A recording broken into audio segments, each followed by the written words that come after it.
In the third tutorial, we are going to make a step towards more advanced features like writing scripts and defining size fields, which give you very detailed control of your mesh resolution. So at the beginning, we are going to talk about introduction to Gmsh scripts and then about size fields. All right. I will start this presentation from the L-shaped geometry that we have created in the first tutorial. So I would open my GeoFire. If you've got your own GeoFire, you can open your own. If you haven't got it, I will show you where you can get it from. All right, so I'm opening the file. I've got it right here, and if you haven't written that during your first tutorial, you can always go to www.QuickerSim.com and then in this CFG toolbox for MATLAB, go to Tutorial Center, and here in Geometry and Mesh, you will be able to find help for our Gmsh tutorial. Alright, so we've got the same geometry again. What we could do is, we already know we can generate the mesh 1D, 2D, and we get it. But what I want to show you is I want to open the geometry. I want to open the GeoFire, and I want to show you how to define scripts in Gmsh. Let me only make the font a bit bigger. And I would like you to open the file and have a look at that, because everything that you normally click on in the graphical user interface in Gmsh is translated by Gmsh automatically into a script. So once you create the geometrical file, all the commands that create these points, lines, surfaces, physical groups, and rotations, translations, symmetries, whatever you define, is written here in the script. The good point is that you can parametrize it. If you need to know what the commands mean, you can always go to gmsh.info, and I recommend opening documentation, then reference manual, and if you go to, for example, geometry commands, then you can have a look at that point expression. Then you need to specify 3 coordinates, and then you specify the size of the element. Everything is described very carefully in these explanations. So whatever you need later on, like B-splines, circles, lines, surfaces, and so on, and geometrical transformations like rotate, symmetry, and things like that, just please go to this documentation. We will not go through all these commands because it doesn't make sense.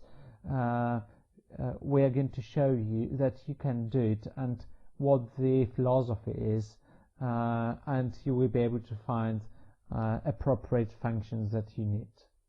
Alright, so let's try to change something in the script.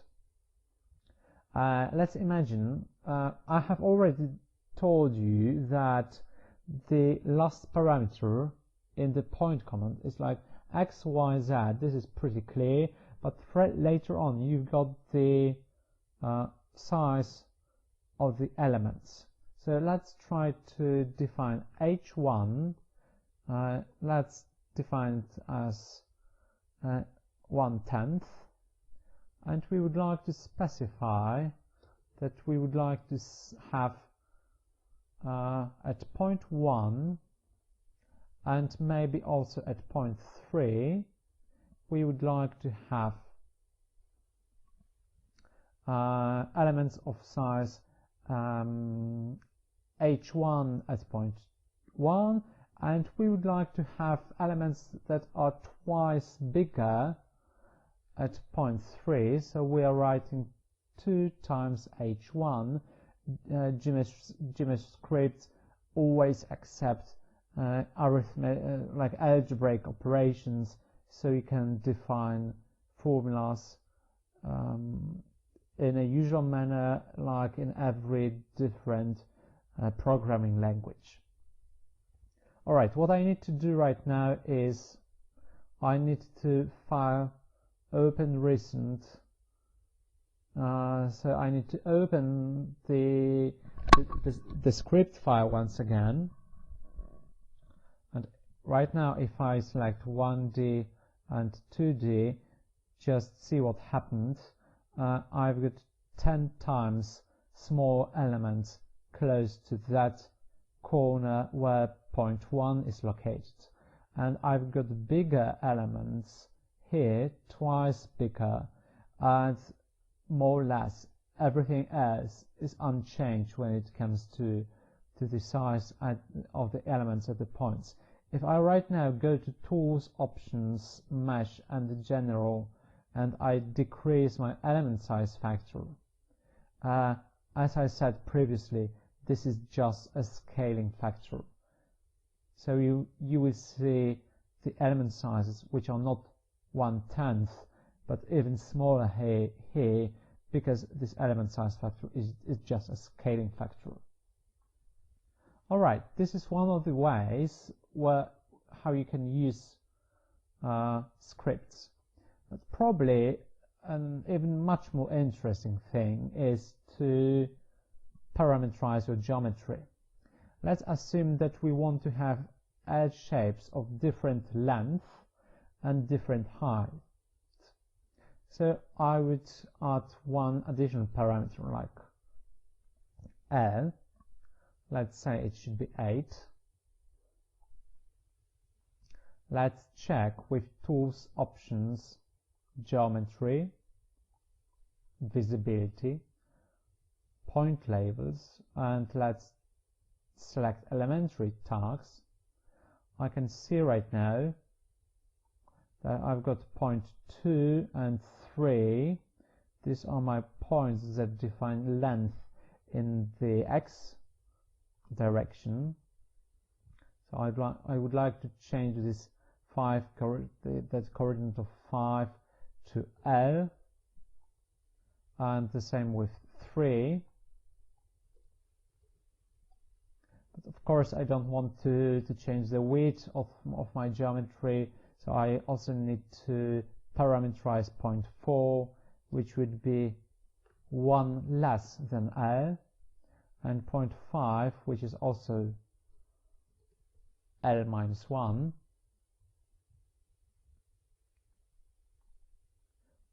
And we would do the same. We want to have different height, so point 3 should be not 5 but H, capital H, and the same with point 4, also capital H. By doing this, I have parameterized the whole geometry with 2 parameters, or sorry, I haven't. Let's say H equals 4, and open recent L-shaped geo, and right now you can see beautifully it's automatically changed geometry. Of course you can imagine that you can parameterize your geometry in this manner and then generate mesh in Gmsh automatically and use this parameterization, for example, for optimization. You can run this for example with MATLAB optimization toolbox and solve the fluid flow or heat transfer problem in QuickerSim CFD toolbox for MATLAB, or in every other solver you can where you can use your meshes. Alright, let's try to generate the mesh once again. Of course, our specification of element sizes is retained, so nothing has changed here. In many situations, it is important that we have a particular number of subdivisions on edges. So we would like to have, for example, 25 divisions of that line, and we would like to refine our geometry to that edge. So to define divisions on lines, we have this mesh module, then define, and we do it by selecting transfinite line, and we're telling we would like to have 25 points, and we've got either progression or bump. Progression means that we have refinement either to one side or the other side of the line. Bump means that we will have bump, so refinement in the center, or coarsening in the center, which basically means refining to both ends. Let's select progression, and you never know whether you should have parameter smaller than 1 or bigger than 1. You probably need to check this. All right, let's try with 2, 1D, 2D. True, that's in many situations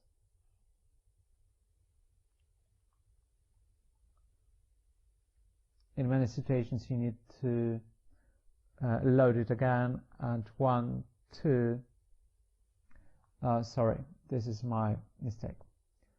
What you need to do is you need to select transfinite line 25, 2, and then you need to select the line and hit E, because otherwise it won't work, because I haven't selected the line. That was my mistake. So once again, 1D, 2D, and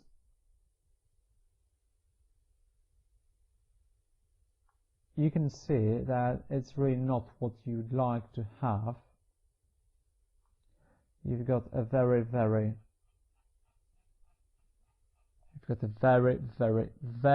dense mesh here, because what it did,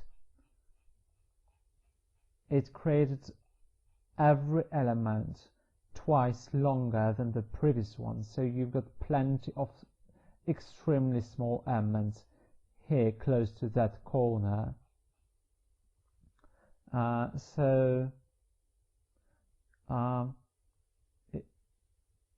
We can edit it in our script, because if you're using a smart text editor, like for example Notepad++, it is able to detect that the GeoFire has been changed, and you can also see how the script is created, because it right now says transfinite line 25 divisions using progression 2. We want to refine to the other side,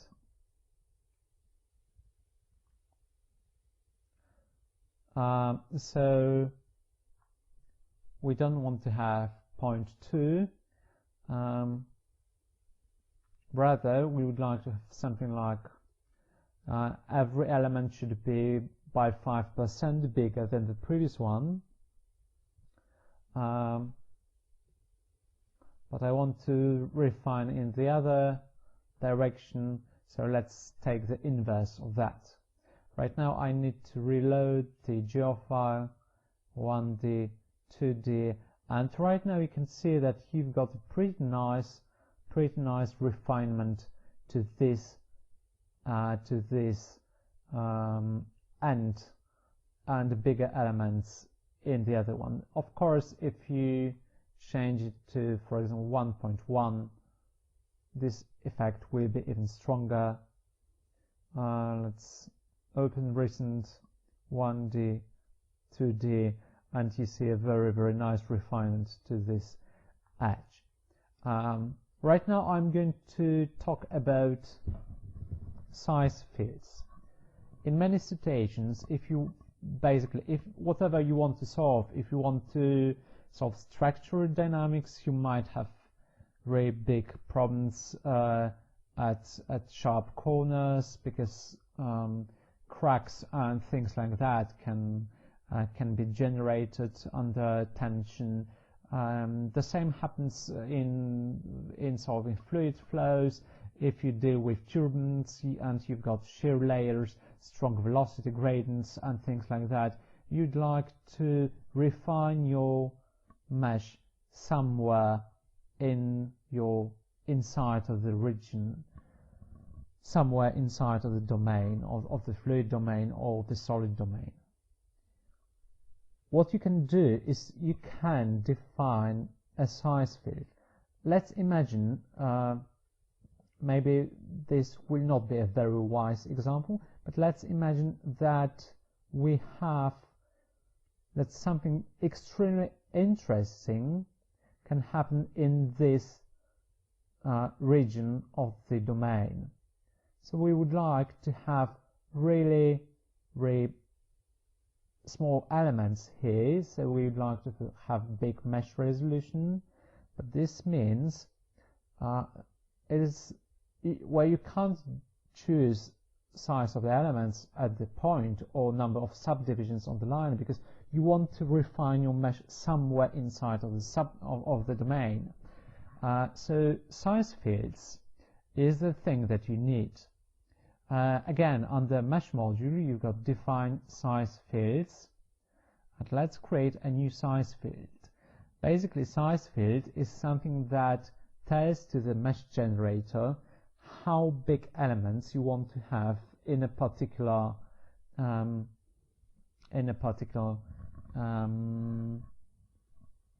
subregion. All right, let's select new, and you've got many different size fields. We would choose, for example, cylinder. Just remember, I've got height or width of this geometry 1, so I would select radius like 0.25, and right now I need to specify what kind of element size I would like to have inside of my cylinder and outside. Outside I would like to have 1, but inside I want to have something really fine, like 0.05, and I need to specify the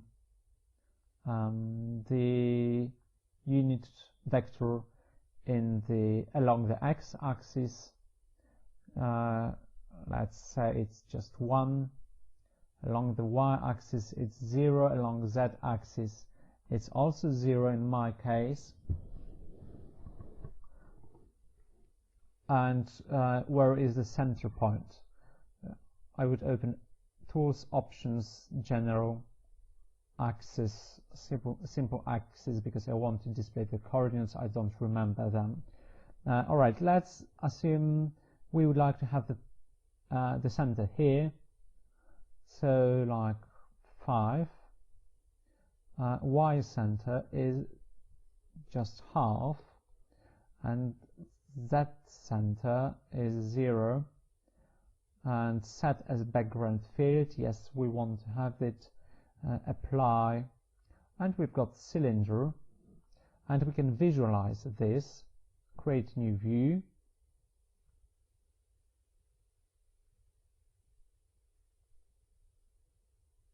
and we can't see the colors because we have displayed the mesh. So we go to Options, to Tools, Options, Mesh, Visibility, and just toggle off the surface, the visibility of surface faces. Alright, and by doing this, we have visualized our newly created size field. What you can see is you've got red everywhere.